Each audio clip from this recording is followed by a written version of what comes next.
पास Infinix hot 50 है या 40 आई है, कोई भी फ़ोन है, तो यहाँ पे आप नॉइस रिडक्शन कैसे कर सकते हैं, बैकग्राउंड नॉइस प्रॉब्लम कैसे फिक्स कर सकते हैं कॉलिंग के दौरान। तो इसके लिए आप डायलर ओपन कर लेंगे। अगर ग्रीन डायलर है आपके फ़ोन में तो ठीक है, ब्लू वाले डायलर में नहीं होती जो गूगल का डायलर होता है, तो किसी किसी में होता है वैसे।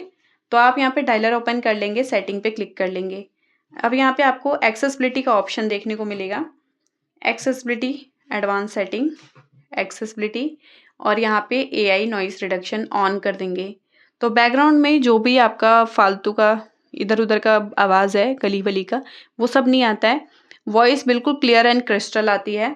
और इसके बाद बैक कर लेंगे।